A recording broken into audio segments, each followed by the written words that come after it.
आज के लेक्चर में मैं आपको स्प्रिंग पढ़ाऊंगा। स्प्रिंग क्या होती है? जब हम किसी बॉडी को स्प्रिंग से कनेक्ट करते हैं, अटैच करते हैं किसी बॉडी को स्प्रिंग से, तो स्प्रिंग फोर्स लगाएगी। वो फोर्स किस बात पर डिपेंड करेगा? तो हर स्प्रिंग में दो प्रॉपर्टी होंगी। एक तो स्प्रिंग का अपना नेचुरल लेंथ होगा। जब कोई फोर्स नहीं लगा रखे हैं तो स्प्रिंग की जो टोटल लेंथ है, जैसे यहाँ से यहाँ तक जो लेंथ है, वो नेचुरल लेंथ कहलाती है। दूसरा, हर स्प्रिंग का अपना एक प्रॉपर्टी होगी जिसको हम लोग स्प्रिंग का फोर्स कांस्टेंट बोलते हैं। फोर्स कांस्टेंट का मतलब ये होता है कि यदि हम जो है हमारे पास कोई स्प्रिंग है, तो जिसका फोर्स कांस्टेंट ज़्यादा होगा, उसमें इलोंगेशन करने के लिए हमें फोर्स ज़्यादा लगाना होगा, या उसको कंप्रेस करने के लिए हमें फोर्स क्या करना पड़ेगा, अधिक लगाना होगा। तो हर स्प्रिंग का अपना एक क्या होगा, फोर्स कांस्टेंट होगा। तो यहाँ पर ये एक स्प्रिंग है, इसके फोर्स कांस्टेंट को हमने बना रखा है, इधर से स्मॉल से लार्ज की तरफ जा रहे हैं। तो हम इसको डिमॉन्स्ट्रेट करके देख सकते हैं। अब हम जब स्प्रिंग को किसी फोर्स लगा के यहाँ पर मान लेते ऊपर ले जाते हैं तो स्प्रिंग कंप्रेस होगी, और नेचुरल लेंथ से इधर ले जाते हैं तो स्प्रिंग का क्या होगा, इलोंगेशन होगा। तो हमारे पास एक स्प्रिंग है जिसका अपना कुछ नेचुरल लेंथ है। यदि हम स्प्रिंग की लेंथ उस नेचुरल लेंथ से बढ़ा देते हैं तो हम ये बोलते हैं कि हमारी स्प्रिंग जो है स्ट्रेच हो गई है, इलोंगेशन हो गया है। और हम जब स्प्रिंग को दबा करके उसकी लेंथ को नेचुरल लेंथ से कम कर देते हैं तो हम भी कहते हैं कि हमारी स्प्रिंग का क्या हो गया है, कंप्रेशन हो गया है। और दोनों ही कंडीशन में स्प्रिंग क्या करेगी, फोर्स लगाएगी। तो मैं यहाँ पर स्प्रिंग के फोर्स को ब्लू लाइन से रिप्रेजेंट करूँगा। और डिस्प्लेसमेंट, ये जो पॉइंट है, अभी तो नेचुरल लेंथ में कोई डिस्प्लेसमेंट नहीं है, तो इसके डिस्प्लेसमेंट को हम ग्रीन से रिप्रेजेंट करेंगे। यहाँ पर दिख रहा है अपने को, ये जो डिस्प्लेसमेंट है वो ग्रीन से है, नेचुरल लेंथ है ब्लू लाइन है। मैंने यहाँ स्प्रिंग के फोर्स को ले रखा है जो ये इस ब्लू एरो से डिनोट होगा। अब मैं एक यहाँ पर लेता हूँ 100 मास की एक बॉडी, और मैंने इसको यहाँ पर अटैच कर दिया। देखिए ग्रेविटी फोर्स लगा रही होगी, ग्रेविटी के फोर्स को मैंने ऑफ तो किया नहीं है, तो ये अब नीचे आ गया। क्यों? क्योंकि ग्रेविटी इसको पुल करेगी तो स्प्रिंग का इलोंगेशन हो गया। मैं इसको उठाकर यहाँ रख देता हूँ नेचुरल लेंथ पर। जब नेचुरल लेंथ पर है तो इसका इलोंगेशन 0 है, स्प्रिंग का कोई फोर्स नहीं है। मैंने इसको खींचा तो देखिए यहाँ पर ये मैं जैसे जैसे खींचता जा रहा हूँ इसका डिस्प्लेसमेंट बढ़ता जा रहा है। तो ये उसकी कोई डिस्प्लेसमेंट कहाँ से होगा ये आगे देखेंगे, बट अभी हम नेचुरल लेंथ से ही देख रहे हैं कि नेचुरल लेंथ से इसका डिस्प्लेसमेंट यहाँ हो गया ग्रीन इतना, तो इसका फोर्स इधर के लग रहा है। तो ये जो डिस्प्लेसमेंट है और ये जो फोर्स है, ये दोनों एक दूसरे का हैं अपोजिट डायरेक्ट। अभी मैं आपको इलस्ट्रेशन करके समझा रहा हूँ कैसे हम स्प्रिंग से हम अटैच करते हैं तो वहाँ पर क्या होगा, कैलकुलेशन पर, उसके डायग्राम बनाने पर, और स्प्रिंग के क्वेश्चंस हम यहाँ न्यूटन्स लॉज में कैसे करते हैं, अभी हम इन सब बातों को देखेंगे। इसके बाद वर्क फॉर एनर्जी पढ़ते समय हमारे स्प्रिंग का काम आएगा, फिर सिंपल हार्मोनिक मोशन पढ़ते समय आएगा। सो हम 3 जगह स्प्रिंग्स को इनकाउंटर करेंगे। अभी हम केवल और केवल फोर्स के बारे में देख रहे हैं। तो हर स्प्रिंग की अपनी, मैंने इसको कोई नहीं किया, तो हर स्प्रिंग की अपनी एक नेचुरल लेंथ होगी, हर स्प्रिंग का अपना एक कांस्टेंट होगा जिसको हम लोग स्प्रिंग कांस्टेंट कहते हैं। ये मैं भी आपको आगे चल करके बताऊंगा क्या मतलब है इसका, but it is the property of the spring. वो इस बात पर डिसाइड होगा कि हमने ये लूप रेडियस कितनी ले रखा है, मटेरियल कौन सा ले रखा है, स्प्रिंग की अपनी रेडियस कितनी है, स्प्रिंग की थिकनेस कितनी है, इन सब बातों पर स्प्रिंग कांस्टेंट डिपेंड करता है। और ये हमारे काम की बात नहीं है। हम ये बोलेंगे कि हम जब कोई स्प्रिंग बनाते हैं तो उस स्प्रिंग का अपनी एक प्रॉपर्टी होगी, that is known as spring constant. ये सफिशिएंट है हमारे लिए। अब हम जब इस स्प्रिंग को इलोंगेट कर दिया, this is the elongation of the spring, क्योंकि ये तो उसकी नेचुरल लेंथ थी, मैंने उसकी लेंथ को बढ़ा दिया। तो मैं बढ़ा दिया तो आप देखिए स्प्रिंग का फोर्स उसके ऊपर की तरफ है। क्यों? क्योंकि स्प्रिंग इसको कोशिश करेगी वापस लाने की। आप देखिए ये मैंने लिया, ये ऊपर लेके चला गया, ऐसे ऑसिलेट करेगा। ये यहाँ है, ये जैसे जैसे मैं डिस्प्लेसमेंट बढ़ाता जा रहा हूँ उसका फोर्स बढ़ता जा रहा है। इसका मतलब ये होगा कि जो स्प्रिंग फोर्स लगाएगी वो स्प्रिंग का फोर्स कांस्टेंट नहीं होगा, and that will be proportional to displacement. जैसे जैसे जैसे ऐसे मैं डिस्प्लेसमेंट बढ़ाता जा रहा हूँ, स्प्रिंग का फोर्स बढ़ता जा रहा है, but this spring force is opposite to the displacement of the spring from its equilibrium position. ये मैं ले आया, देखिए डिस्प्लेसमेंट 0 है तो मेरा फोर्स भी क्या हो गया, 0 हो गया। अब मैं इस स्प्रिंग को कंप्रेस कर देता हूँ, इसकी लेंथ को कम कर दिया, ये कर दिया, कंप्रेस कर दिया। तो अब देखिए ये तो डिस्प्लेसमेंट है, सो ये ऊपर की तरफ डिस्प्लेसमेंट है और फोर्स कहाँ है, नीचे की तरफ है। तो इस डिमॉन्स्ट्रेशन से, इस इलस्ट्रेशन से हमें ये बात पता चली कि जो स्प्रिंग का फोर्स है एक तो कांस्टेंट नहीं होगा, दूसरी ये बात पता चलती है कि जो स्प्रिंग का फोर्स है वो उसके डिस्प्लेसमेंट के उसके नेचुरल लेंथ से हम जब उस स्प्रिंग को डिस्प्लेस करेंगे तो उसके डिस्प्लेसमेंट के अपोजिट डायरेक्शन में होगा। हमने कंप्रेस किया तो ये डिस्प्लेसमेंट इधर की तरफ है, तो फोर्स कहाँ, इस साइड है। फोर्स हमेशा इस लाइन की तरफ होगा, जिसको हम लोग इक्विलिब्रियम बोलेंगे। जैसे मैं इसको ले गया तो फोर्स इस लाइन की तरफ पॉइंट। तो स्प्रिंग की एक बड़ी खास प्रॉपर्टी होती है कि उसका जो फोर्स है वो हमेशा इक्विलिब्रियम पोजीशन की तरफ क्या करता रहता है, नेचुरल लेंथ जहाँ पर थी इक्विलिब्रियम पोजीशन की तरफ पॉइंट करता रहा। अब यदि मैं इसको इलोंगेट करके छोड़ दूँ और अपने एनिमेशन को ऑन कर देता हूँ तो इस तरीके से क्या करेगी, ये ऑसिलेट करेगी। तो इस तरह के ऑसिलेशन को अभी हम नहीं पढ़ेंगे यहाँ पर, इसको मैथमेटिकली कैसे रिप्रेजेंट करते हैं ये हम आगे चल करके सीखेंगे। इसके मोशन को ये simple harmonic motion spring perform कर रही है। तो जब भी हम किसी ब्लॉक को किसी स्प्रिंग से अटैच करेंगे तो वो ब्लॉक क्या करेगा, सिंपल हार्मोनिक मोशन ही परफॉर्म करेगा। लेकिन अभी हम वर्क पावर एनर्जी पढ़ते समय या हम न्यूटन्स लॉज में डील करते समय अभी हम एसएचएम वैल्यू मोशन को नहीं पढ़ेंगे। अभी हम कुछ बेसिक प्रॉपर्टी सीखना चाहते हैं कि स्प्रिंग का फोर्स कैसे लगाएंगे। वर्क पावर एनर्जी में जब हम इसे स्प्रिंग का इलोंगेशन या कंप्रेशन हो रहा है तो स्प्रिंग कितना एनर्जी स्टोर करती है। अभी हम इस तरह के जो है एस्पेक्ट पर काम कर रहे हैं। सो फिर से मैं एक बार आपको बता देता हूँ, जैसे ऐसे हम इसके इलोंगेशन को बढ़ाएंगे तो देखिए इलोंगेशन मतलब इसका डिस्प्लेसमेंट बढ़ रहा है इसकी मीन पोजीशन से, तो फोर्स की वैल्यू बढ़ रही है। जैसे मैं इसे कंप्रेस किया, कंप्रेशन बढ़ाता जा रहा हूँ तो उसका स्प्रिंग फोर्स भी बढ़ता चला जा रहा है, इस तरह कर दिया। और यदि मैं इस ब्लॉक को यहाँ पर रखा और हटा लिया, यहाँ से हटा लिया मैंने, हटा के यहाँ रख दिया, अब तो अब देखिए स्प्रिंग कहाँ गई, अपने नेचुरल लेंथ में। आप इलोंगेशन ऑन भी करते हैं तो उससे कोई फ़र्क नहीं पड़ रहा होगा। तो ये एक सिंपल डिमॉन्स्ट्रेशन मैंने आपको स्प्रिंग का करके दिखाया। सो अब मैं आपको स्प्रिंग और उसके फोर्स की बेसिक प्रॉपर्टी सिखाता हूँ। सो स्प्रिंग एंड स्प्रिंग फोर्स। जैसे मान लिया हमारे पास कोई भी स्प्रिंग है, उसके दो एंड होंगे, ये मैंने बना लिया, ये दो इसके एंड हो गए। स्प्रिंग पे हम न तो हम इसे इलोंगेट कर रखे हैं, ना ही हम इसे कंप्रेस कर रखे हैं, तो ऐसे है। मान लिया ये L0 मान लिया। सो L0 is the natural length, L0 natural length है। हर स्प्रिंग की अपनी कोई न कोई लेंथ होगी जिसके लिए आपने उसे डिज़ाइन किया है। ये आ गया। अब ये इसके दो एंड हैं, हम इन दोनों, अब हम क्या करना चाहते हैं, इस स्प्रिंग को इलोंगेट करना चाहते हैं। इलोंगेट करने का मतलब हमें इसकी लेंथ को क्या करना पड़ेगा, बढ़ाना पड़ेगा। सो मैंने इसको पकड़ करके खींच दिया ऐसे, ये ऐसे हो गया। तो ये दो एंड हैं। सो स्प्रिंग वापस आना चाहेगी तो हम जहाँ से पकड़ के इसको पुल कर रखे हैं तो स्प्रिंग इधर की तरफ फोर्स लगाएगी। सो ये स्प्रिंग फोर्स हो गया, Fs लिख देता हूँ मैं। और हमने इलोंगेट करने के लिए इस पर कोई फोर्स लगाया होगा तो ये हमारा फोर्स हो गया F एक्सटर्नल, जो हमने लगाया है। This is our F external. हम एक्सटर्नल फोर्स नहीं लिखेंगे, हमें स्प्रिंग की स्टडी करना है, इसलिए हम स्प्रिंग फोर्स लिखेंगे। तो हमने क्या किया, इस स्प्रिंग का इलोंगेशन करा दिया, ये प्लस ये इतनी लेंथ हमने बढ़ा दिया, तो स्प्रिंग का इलोंगेशन है। सो इलोंगेशन, स्प्रिंग उधर की तरफ गई, आपको ऐसे नहीं करना था। सो हमारे पास एक तरीका ये था कि आप एक एंड स्प्रिंग का फिक्स कर दीजिए, अटैच कर दीजिए, और दूसरे एंड को ही पकड़ कर आगे खींच लीजिए। ऐसे आप पकड़ खींच सकते थे। तो ये तो आपका एक्सटर्नल फोर्स हो गया जो आप लगा रहे स्प्रिंग को एक्सटेंड करने के लिए।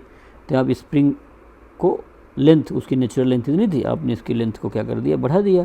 तो ये इतना, मान लो मैंने ये डिस्प्लेसमेंट कितना कर दिया, इसका x कर दिया नेचुरल लेंथ से। तो स्प्रिंग फोर्स लगाएगी इधर की तरफ, ये F स्प्रिंग हो गया, है ना। यहाँ पर भी आप देखेंगे तो स्प्रिंग इसको इधर की तरफ फोर्स लगाएगी।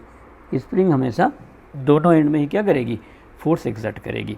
आपने स्प्रिंग को इलोंगेट कर दिया है तो स्प्रिंग उसको वापस लाने की कोशिश करेगी, तो पुल करेगी। तो जब इलोंगेशन होगा स्प्रिंग का, जब स्प्रिंग को हम इलोंगेट करके रखेंगे तो स्प्रिंग बॉडीज़ को क्या करेगी, पुल करेगी। सो पुल कब करेगी spring, when the spring is stretched. तो हम लिखेंगे when the spring is stretched then it pulls the bodies. तो जिन बॉडीज से कनेक्टेड है उन बॉडी को स्प्रिंग क्या करेगी, पुल करेगी, अपनी तरफ वापस खींचेगी, तो पुल करेगी। अब मैं यहाँ पर एक अगला इलस्ट्रेशन आपको बता देता हूँ। जैसे मान लिया ये हमारे पास स्प्रिंग है, एक तरफ अटैच कर देते हैं, ज़्यादा अच्छा रहेगा। और ये हमारे पास ये स्प्रिंग है ऐसे नेचुरल लेंथ में है। अब ये जो लेंथ है इसकी वो L0 है। अब मैंने क्या किया, फोर्स लगा करके इस स्प्रिंग को कंप्रेस कर दिया। सो यहाँ पर ये जो स्प्रिंग है इसका मैंने कंप्रेशन कर दिया, ऐसे यहाँ तक ले आए तो स्प्रिंग कंप्रेस हो गई। सो इसका जो कंप्रेशन है वो कितना हो गया, x हो गया। तो नेचुरल लेंथ से ऐसे कंप्रेस कर दिया। तो स्प्रिंग जो है कंप्रेस किया होगा आपने, तो बाहर से ऐसे फोर्स लगाया होगा। सो आपका ये F एक्सटर्नल है। जब तक आप फोर्स नहीं लगाएंगे आप स्प्रिंग को कंप्रेस नहीं कर सकते। यहाँ पर एक अटैचमेंट लगा दिया मैंने, और आप यहाँ पर फोर्स लगा के इसको इधर की तरफ पुश करेंगे, तो पुश करेंगे तो स्प्रिंग जो है वो कंप्रेस होगी। तो मैंने कंप्रेस किया तो हमारा एक्सटर्नल फोर्स इस डायरेक्शन में होगा। स्प्रिंग क्या करेगी, वापस आना चाहेगी, स्प्रिंग यहाँ जाना चाहेगी। तो ये जो स्प्रिंग फोर्स लगाएगी वो इधर की तरफ लगाएगी। सो ये F स्प्रिंग हो गया। तो स्प्रिंग क्या कर रही है, अपनी नेचुरल लेंथ को गेन करने की कोशिश करे, तो पुश कर रही है। इसे आपने यहाँ पर कोई फोर्स लगा रखा होगा तो पुश करेगी। यहाँ पर इधर की तरफ भी है तो भी ये स्प्रिंग उसको पुश कर रही होगी। यदि मान लो इधर कमज़ोर है तो इधर टूट के चला जाएगा। तो यहाँ पर हमें क्या रिजल्ट मिला कि हम जब स्प्रिंग को कंप्रेस करते हैं then it pushes the bodies. तो जो स्प्रिंग का फोर्स होता है वो पुलिंग फोर्स भी हो सकता है, बॉडीज़ को पुल भी कर सकता है और बॉडी को पुश भी कर सकता है। सो अब मैं यहाँ पर क्या लिखूँगा, when the spring is compressed, then it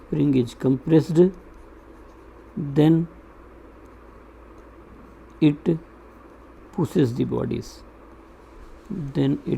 the bodies, तो ये बॉडीज़ को क्या करती है, पुश करती है। Then it pushes the bodies. तो स्प्रिंग का जो फोर्स है वो पुल भी करेगा, पुश भी करेगा।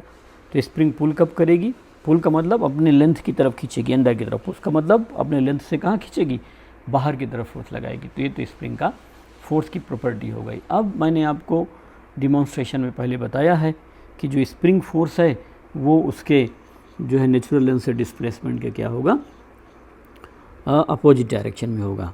जैसे मेरे पास ये स्प्रिंग है, यहाँ पर मैंने एक ये स्प्रिंग ले लिया, अटैच कर देता हूँ एक एंड को और ऐसे बना लिया। ये अभी इसकी नेचुरल लेंथ है ना, ये नेचुरल लेंथ वाली लाइन बना देता हूँ। This is the natural length of the spring. अब मैं क्या करता हूँ, इस एंड पे फोर्स लगाता हूँ। तो जब मैं इस एंड पर फोर्स लगाऊंगा तो मेरी स्प्रिंग क्या करेगी, स्ट्रेच हो जाएगी। यदि मैं उसको आगे पकड़ कर खींचता हूँ सो मेरी स्प्रिंग का इलोंगेशन होगा। यहाँ तक ले गया मैं, यहाँ पर ये फोर्स लगा दिया, एक्सटर्नल फोर्स लगा दिया। सो यहाँ से यहाँ तक इसका क्या हो गया, डिस्प्लेसमेंट x हो गया। तो स्प्रिंग का जो फोर्स है वो इधर की तरफ लेगा। अभी हम केवल स्प्रिंग फोर्स से मतलब रख रहे हैं, तो मैं इसको F लिख देता हूँ। स्प्रिंग फोर्स को F लिख दिया and that is our external force. तो F और x दोनों एक दूसरे के इधर हैं, अपोजिट डायरेक्शन में। अब मैं क्या करता हूँ कि ये जो मेरी लाइन थी इसको मैं थोड़ा और आगे ले जा रहा हूँ और अधिक मैंने इसका इलांगेशन कर दिया है ना, यहाँ कर दिया। ये तो और ज़्यादा फोर्स लगाना पड़ेगा, तो जो स्प्रिंग का फोर्स है वो थोड़ा और बढ़ जाएगा। सो स्प्रिंग का फोर्स है और ये x डिस्प्लेसमेंट ये हो गया। सो स्प्रिंग का जो फोर्स है आपने x बढ़ा दिया तो x की वैल्यू भी क्या होगी, बढ़ जाएगी, लेकिन एक दूसरे के अपोजिट होंगे, है ना। So F is directly proportional to x। अब यहाँ पर हम एक कांस्टेंट लगा देते हैं, तो F is equal to -x। x के प्रोपोर्शनल ही हो ऐसा जरूरी नहीं होता है, बट हम ये बहुत ज़्यादा इलांगेशन है, कंप्रेशन नहीं लिख रहे हैं। F is equal to -kx सबसे पहले रॉबर्ट हुक ने बताया था, इसलिए इसको हम हुक्स लॉ के नाम से जानते हैं। सो और इस स्प्रिंग को लीनियर स्प्रिंग बोलते हैं। क्यों बोलते हैं, क्योंकि इसका F x के क्या है, डायरेक्टली प्रोपोर्शनल। माइनस साइन यहाँ पर क्या बता रहा है कि फोर्स और डिस्प्लेसमेंट दोनों एक दूसरे के अपोजिट डायरेक्शन। ये मैंने इलांगेशन के लिए बता दिया है, कंप्रेशन वाला भी आप इसी तरीके से बना कर देख सकते हैं। अब मैं इसके डायग्राम को बनाऊँगा। ये x हो गया, ये नेचुरल, यहाँ x0 है। x0 मतलब कि नेचुरल लेंथ में, ना तो उसका इलांगेशन और नहीं कंप्रेशन है। तो ये नेचुरल लेंथ पर स्प्रिंग है। आगे गए तो हम इसे प्लस मतलब हम उसे इलांगेशन कर रहे हैं और माइनस का मतलब उसका हम कंप्रेशन कर रहे हैं। और यह इसमें हम लोग क्या बना रहे हैं, स्प्रिंग फोर्स बता रहे हैं। तो ये y is equal to -mx का ग्राफ बनाना है। y और एक्सिस पर f ले लिया और x पर, तो y is equal to mx, लेकिन m की वैल्यू क्या है, माइनस में आ रही है। सो ये जाएगा तो ओरिजिन से, तो मैंने यहाँ पर ओरिजिन से इसको बना दिया। सो ये डायग्राम हो गया किसका, F is equal to minus K X का। न्यूमेरिकल लगाते समय हम केवल मैग्नीट्यूड लेंगे, हो गया। अब आप देखिए इधर की तरफ आप जब लेंगे तो x पॉजिटिव है तो f क्या है, निगेटिव है। सपोज़ यहाँ पर मैंने ले लिया तो x प्लस है तो f माइनस है। x प्लस का मतलब आपने उसका इलोंगेशन किया है, आगे बढ़ाया है, तो फोर्स माइनस का मतलब किधर है, माइनस डायरेक्शन में। भाई आपने कोई ओरिजिन लिया तो आगे की तरफ डिस्प्लेसमेंट ले रहे हैं, इधर के डिस्प्लेसमेंट इधर वाई डायरेक्शन के यदि प्लस लिख रहे हैं तो फोर्स डिस्प्लेसमेंट तो इधर ही है तो प्लस हो गया, और फोर्स उसके अपोजिट है तो क्या हो गया, माइनस। लेकिन आप जब स्प्रिंग को कंप्रेस किए, कंप्रेस करने वाले डायग्राम को मैंने यहाँ नहीं बना रखा है, बट आप चाहें तो यहाँ पर मैं बना देता हूँ इसको, और यहीं तक मैं इस स्प्रिंग को दिखाऊंगा। स्प्रिंग मैंने कंप्रेस कर दिया, सो आपका डिस्प्लेसमेंट तो इधर की तरफ हो गया, ये आपका डिस्प्लेसमेंट है, और स्प्रिंग अब इस बार क्या करेगी, वापस आना चाहेगी तो एफ़ और एक दूसरे के अपोजिट होगी। तो जब ये एक्स निगेटिव डायरेक्शन में है तो फोर्स कहाँ हो गया, पॉजिटिव डायरेक्शन में हो गया। सो यहाँ पर आप देखिए जब मेरा एक्स ले लिया ये तो एक्स निगेटिव साइड में है तो फोर्स कहाँ पर है, पॉजिटिव साइड में है। तो इस तरीके से स्प्रिंग फोर्स जो है वो उसके इलोंगेशन पर डिपेंड करता है। इलोंगेशन के बाद तो ये जो के है, this K is known as force constant. तो ये जो के है ये फोर्स कांस्टेंट कहलाता है, फोर्स कांस्टेंट, या इसी को स्प्रिंग कांस्टेंट लिख देते हैं बहुत बार हम। सो इट इज़ स्प्रिंग कांस्टेंट, या इसी को स्टिफनेस कांस्टेंट लिख देते हैं, स्टिफनेस कांस्टेंट। यदि के की वैल्यू ज़्यादा है, यदि के की वैल्यू ज़्यादा है तो सेम इलोंगेशन लाने के लिए आपको फोर्स ज़्यादा लगाना पड़ेगा, मतलब हमारी स्प्रिंग क्या है, ज़्यादा स्टिफ है। तो ये स्प्रिंग की प्रॉपर्टी हो गई। यदि आप इसका यूनिट लिखना चाहें तो इसका यूनिट क्या है, न्यूटन, इसका मीटर। तो जो स्प्रिंग कांस्टेंट के है, इस के का यूनिट हो जाएगा न्यूटन पर मीटर। सो यूनिट ऑफ के इज़ न्यूटन पर metre.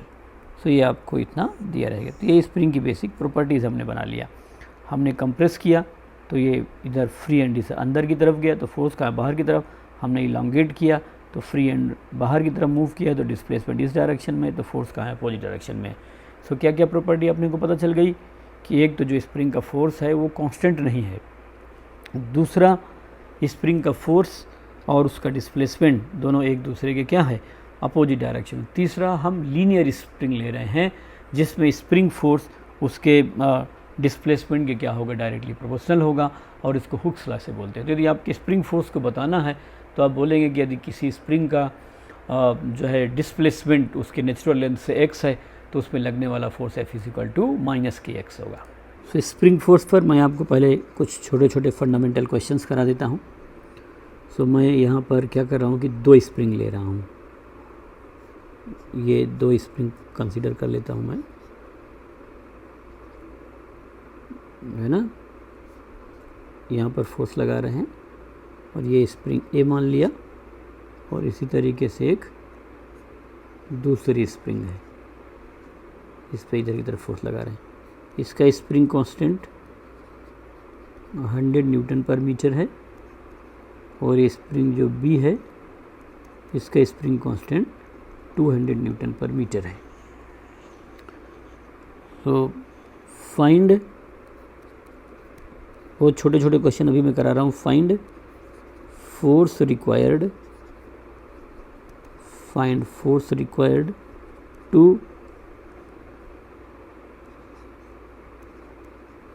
elongate each spring by 1 centimetre. दोनों स्प्रिंग को 1 सेंटीमीटर का इलोंगेशन प्रोड्यूस करने के लिए हमें जो है कितना फोर्स चाहिए, फोर्स रिक्वायर्ड है ना, हम लगाएंगे बाहर से।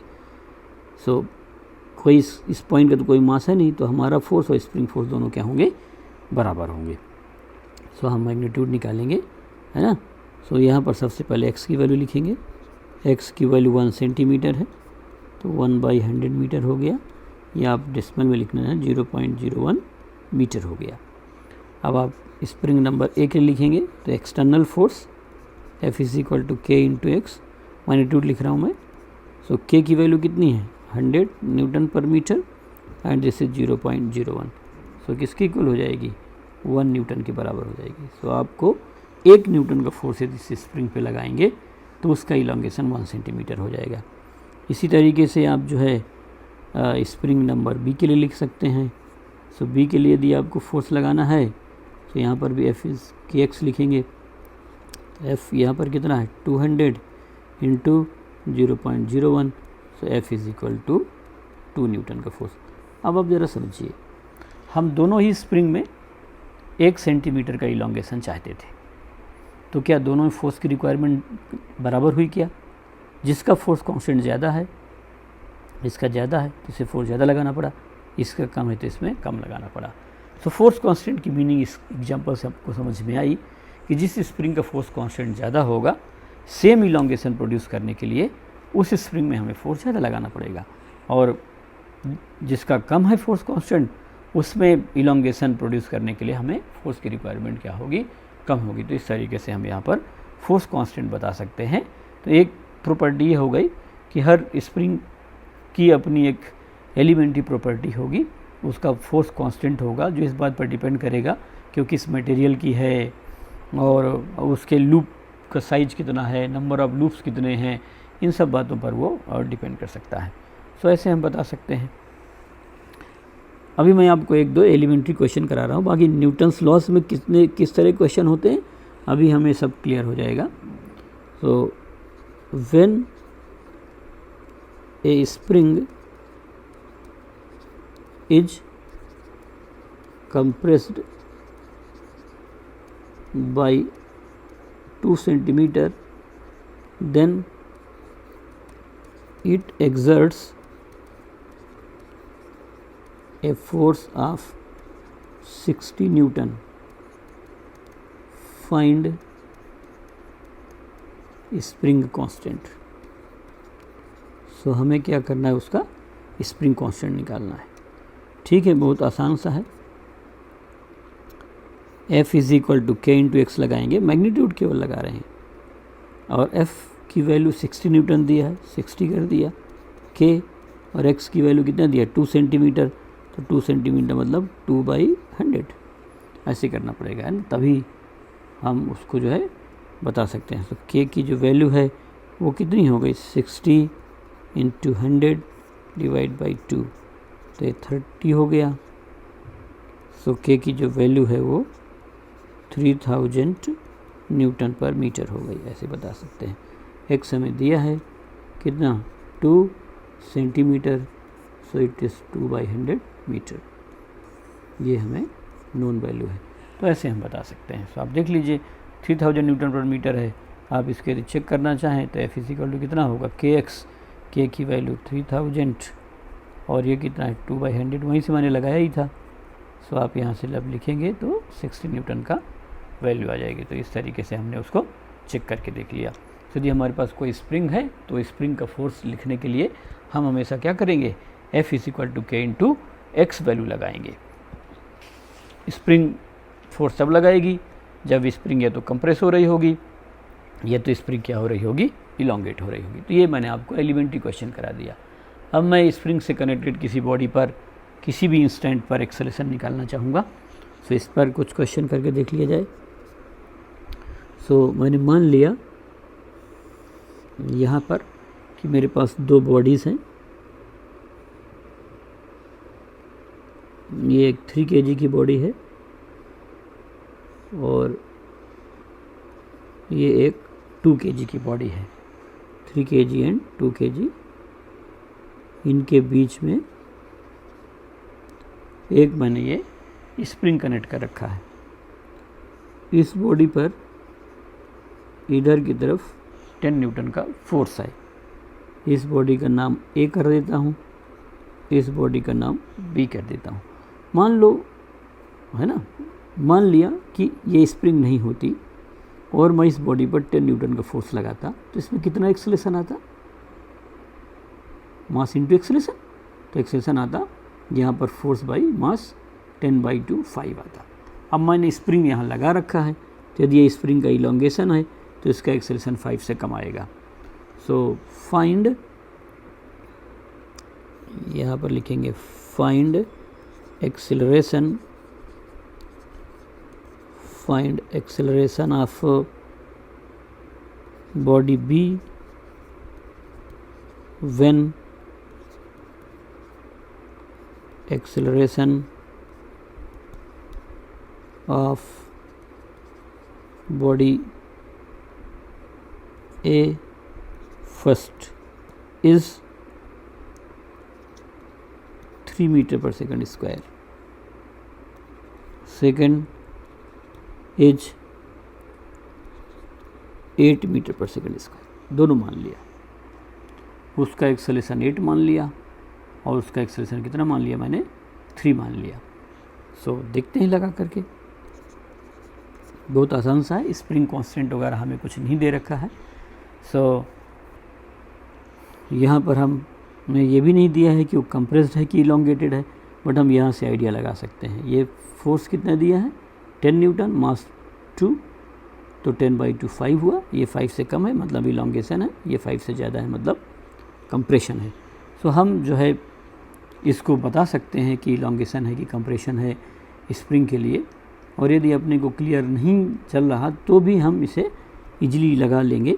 सो आप देखिए, मैं सबसे पहले 2 kg की बॉडी पर बताता हूँ। स्प्रिंग में ये इधर की तरफ फोर्स कितना है, 10 न्यूटन का। स्प्रिंग मान लेता हूँ फोर्स कितना लगा रही है, F लगा रही है, और इसका जो एक्सेलरेशन है वो किधर है, 3 है इधर की तरफ, ये इसका एक्सेलरेशन है। ऐसे हम बता सकते हैं। सो आप देखिए कितना हो गया, F - 10 total force is equal to mass into acceleration. तो F - 10 is equal to 2 × 3। So F की वैल्यू यहाँ पर 6 + 10 कितनी हो जाएगी, 16 न्यूटन हो जाएगी। तो स्प्रिंग जो है वो 16 न्यूटन का फोर्स लगा रही है। ये हमने इधर माना था तो 10 हमारा बड़ा होगा, है ना, ये हमें दिया नहीं है तो हमने मान लिया कि उसका एक्सेलरेशन इधर ही की तरफ है। और मैं बना देता हूँ इसका एक्सेलरेशन, नहीं तो अपने 2 तरह के आंसर्स आएंगे। सो मैंने मान लिया कि इसका एक्सेलरेशन ए इधर की तरफ है, और फिर इसको यहाँ पर अपने को करेक्ट करना पड़ेगा। सो आराम से हम इसे बता सकते हैं। ये वाला एक्सेलरेशन इधर है तो 10 - F है। सो इट इज़ 10 - F कर लिया, है ना। सो 10 - F इज इक्वल टू ये आ गया। सो F की वैल्यू 10 - 6 कितनी हो जाएगी, 4 न्यूटन। सो स्प्रिंग कितने न्यूटन का फोर्स लगा रही है, 4 न्यूटन का स्प्रिंग लगा रही है।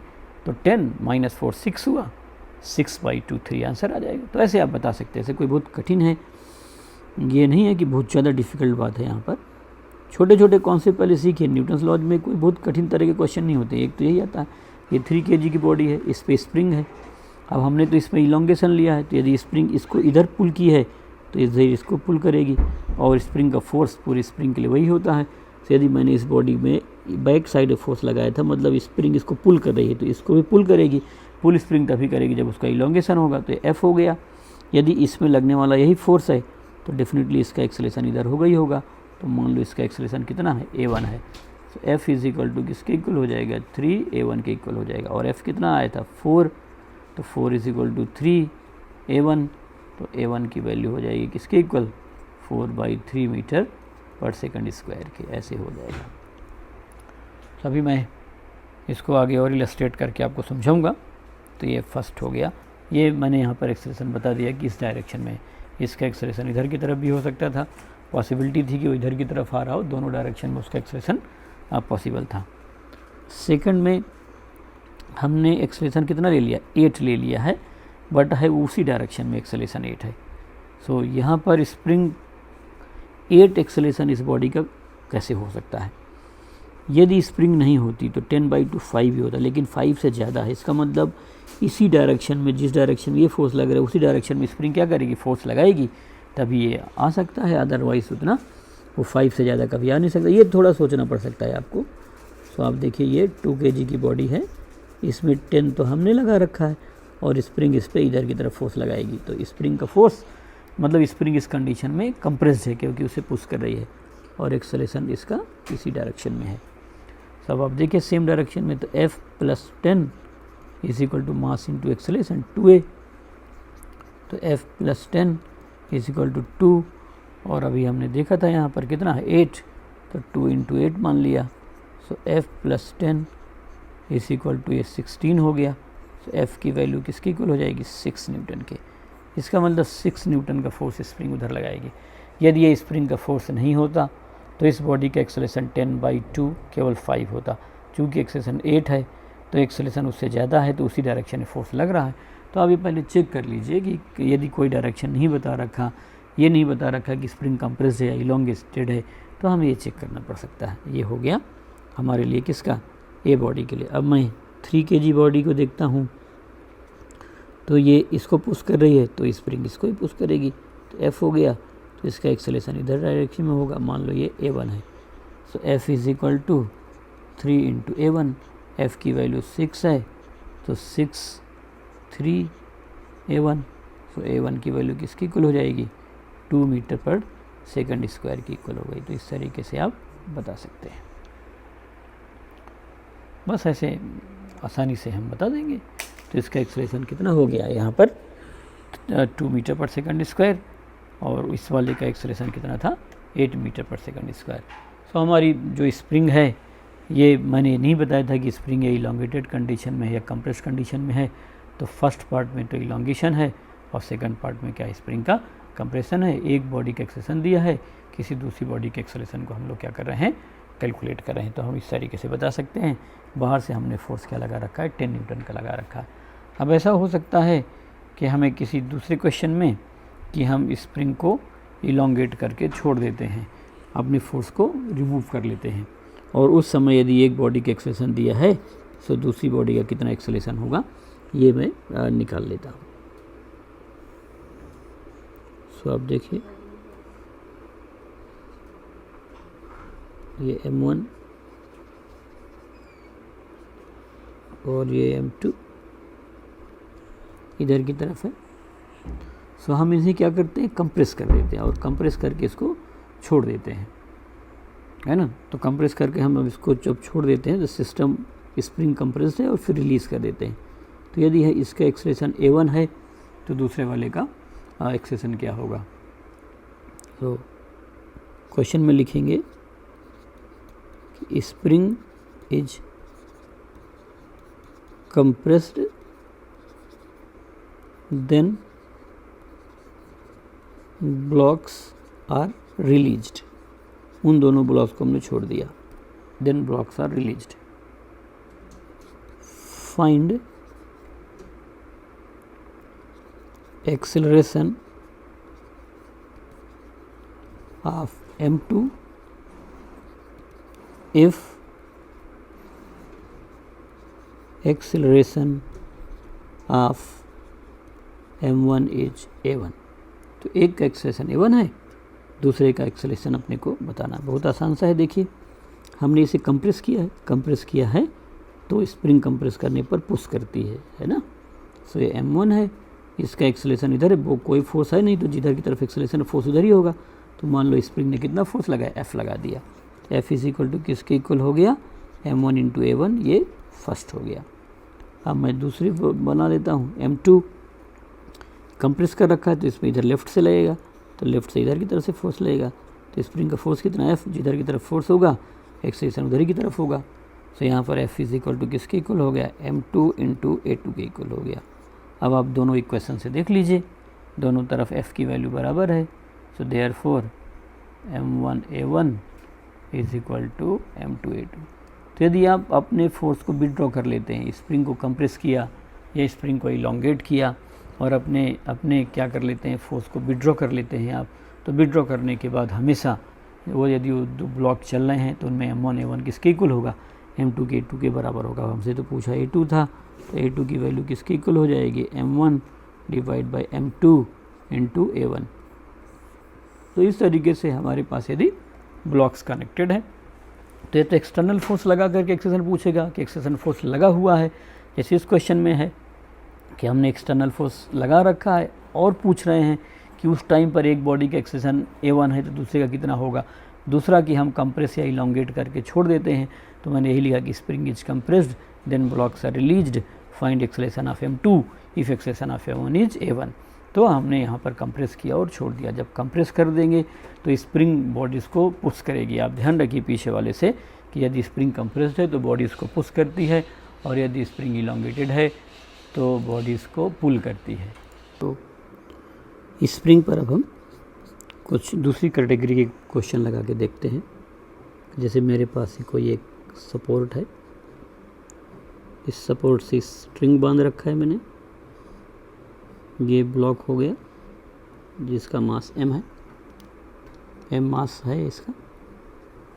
और फिर मैंने क्या किया कि यहाँ से स्प्रिंग बांध दिया और इसको यहाँ से इसको अटैच कर दिया, ये भी m है। इस ब्लॉक को A ब्लॉक लिखेंगे, इस ब्लॉक को B लिखेंगे। डेफिनेटली ग्रेविटी इसको पुल करेगी तो ये स्प्रिंग इलोंगेटेड है, इलोंगेटेड है तो इस ब्लॉक पर स्प्रिंग ऊपर फोर्स लगाएगी, इसको नीचे दोनों को पुल करेगी, और ये स्ट्रिंग है। So this is our spring. नाम लिखने की ज़रूरत नहीं है, बट मैं बोलूँ तो आपको डाउट नहीं हो, और ये स्ट्रिंग है। So find acceleration, find acceleration of block A and block B just after string is cut। अभी न्यूटन्स लॉस में ये तीसरी कैटेगरी का प्रॉब्लम अपने से पूछा जाता है। So just after string is cut. So हम क्या करेंगे, स्ट्रिंग कट करने के पहले और स्ट्रिंग कट करने के बाद का FPD बना करके इसको सॉल्व करेंगे। सो सबसे पहले ये मैं लिखूँगा बिफोर स्ट्रिंग इज कट। अपने को ये समझना है कि स्ट्रिंग कट करने के पहले क्या स्थिति है और स्ट्रिंग कट करने के बाद क्या है। तो हम जब स्ट्रिंग कट नहीं कर रखे हैं, है ना, सो कोई बहुत कठिन शब्द नहीं है, इजीली हम बता पाएंगे। तो हम जब स्ट्रिंग कट नहीं किए हैं तो ये मेरे पास A ब्लॉक है, नीचे स्प्रिंग फोर्स लगाएगी, ये स्प्रिंग फोर्स लगाएगी F, नीचे इसका mg लगेगा, और ऊपर जो रस्सी है वो T लगाएगी। अभी कहीं जा तो रहा नहीं है, तो जो T है वो किसके इक्वल हो जाएगा, F प्लस mg के इक्वल होगा। ये फर्स्ट हो गया, फर्स्ट इक्वेशन हो गया F स्प्रिंग फोर्स। और यदि आप B वाले ब्लॉक का डायग्राम बनाएंगे, ये आपका B ब्लॉक है, तो इस पर नीचे तो mg लगेगा ही लगेगा, और ऊपर स्प्रिंग फोर्स F लगेगा, और ये कहीं जा नहीं रहा है, रुका हुआ, एक्सेलरेशन तो है नहीं किसी का। तो F किसके इक्वल होगा, mg के इक्वल होगा। ये सेकंड हो गया। आप चाहें तो ये लिख सकते हैं फॉर B ब्लॉक के लिए, और यहाँ लिख सकते हैं फॉर A। इन दोनों को सॉल्व कर लीजिए, इस F की वैल्यू ऊपर रख दीजिए, तो T इक्वल टू F यहाँ लिखेंगे। So mg plus mg, so T will be is equal to 2mg। तो ये आ गया। तो रस्सी कट करने के पहले स्ट्रिंग ऊपर की ओर 2mg लगा रही है, FMG है, तो 2mg और 2mg कैंसिल हो गया। तो जो हमें स्ट्रिंग कट करने के पहले ये डायग्राम होगा हमारा। अब हमें क्या करना है, स्ट्रिंग कट कर देना है। So just after string is cut, string cut करने के तुरंत बाद। अब देखिए, जब आप स्ट्रिंग को कट करेंगे, डायग्राम जरूर बना लीजिए, है ना, डायग्राम बनाएंगे हम। ये ए वाला ब्लॉक है और ये स्ट्रिंग है T। कट करने के पहले का डायग्राम बना लेता हूँ। ये इधर F था और ये इधर mg है और मास m है। आपने स्ट्रिंग को कट कर दिया, ऊपर वाला फोर्स ख़त्म हो गया, तो फोर्स कहाँ लगा, नीचे, तो ये नीचे एक्सेलरेशन से जाएगा, तो एक्सेलरेशन A मान लिया। अब इसी तरीके से आप B वाले का डायग्राम बनाएंगे। कट करने के पहले का बनाइए, तो mg और ऊपर क्या हो गया, F हो गया। ये और बताना है। सो अब देखिए, ये जो मैंने लिया इसको कट कर दिया। पहले हमने F, जब तक इस स्प्रिंग का इलोंगेशन या कंप्रेशन चेंज नहीं होगा तब तक F की वैल्यू चेंज नहीं। कट करने के तुरंत बाद तो कंप्रेशन ही हो जाएगी, कुछ टाइम बाद होगी, तो कट करने के तुरंत बाद स्प्रिंग में तो कोई चेंज नहीं आएगा। So there will be no change in F just after spring is cut. क्यों ऐसा होगा? क्योंकि तुरंत काटने के बाद इस स्प्रिंग की इलोंगेशन या कंप्रेशन को, तो F तो वही रहा, तो जब F नहीं बदला, mg नहीं बदला, तो पहले यदि एक्सेलेरेशन नहीं था तो अभी भी नहीं होगा। F और mg दोनों क्या हैं? बराबर हैं। सो इसका एक्सेलेरेशन तो क्या रहेगा? 0 रहेगा, क्योंकि F और mg दोनों क्या हैं? सेम हैं। अब आप इसका आप देखेंगे, सो फॉर ए ब्लॉक के लिए यदि आप देखते हैं तो नीचे की तरफ फोर्स लग रहा है, ऊपर लगा नहीं, तो नीचे कितना फोर्स लग रहा है? F plus mg। So total force is equal to mass times acceleration, उसका मास m है। F की वैल्यू किसकी इक्वल है? mg के, तो ये 2mg हो गया। सो यहाँ पर आप लिख देंगे 2mg is equal to m into a. ये कैंसिल हो गया, ये तो पक्का नहीं कैंसिल होगा, ये तो 2 है, यहाँ ये कैंसिल हो जाएगा। इस तरीके से जो एक्सेलरेशन a है वो किसके इक्वल हो जाएगा? 2g के बराबर हो जाएगा। अब आप यहीं पर b के लिख सकते हैं, तो फॉर b F बदला नहीं, mg बदला नहीं, सो नेट अपोजिट है, तो नेट एक्सेलरेशन यदि आप लिखेंगे तो F माइनस mg/m लिखेंगे। सो F और mg बराबर है। सो आप तो किसी से भी सॉल्व कर सकते हैं। mg मान लो नीचे जाता है, सपोज मैंने मान लिया कि ये भी नीचे जा रहा है एक्सेलरेशन b से, तो mg minus F is equal to mass into acceleration of b। b के एक्सेलरेशन मैं यहाँ लिख देता हूँ, एक्सेलरेशन ऑफ b। अब आप F और mg बराबर है तो 0 हो गया, इसलिए b का एक्सेलरेशन तो 0 होगा। ये बिना कैलकुलेशन के भी हम लिख सकते हैं। सो a का एक्सेलरेशन 2g के इक्वल होगा, तो इस स्प्रिंग की कट करने के तुरंत बाद इसका एक्सेलरेशन तो 2g होगा और इसका एक्सेलरेशन 0 ही रहेगा। क्यों? क्योंकि इनके बीच में जो है फोर्स चेंज नहीं हुआ है।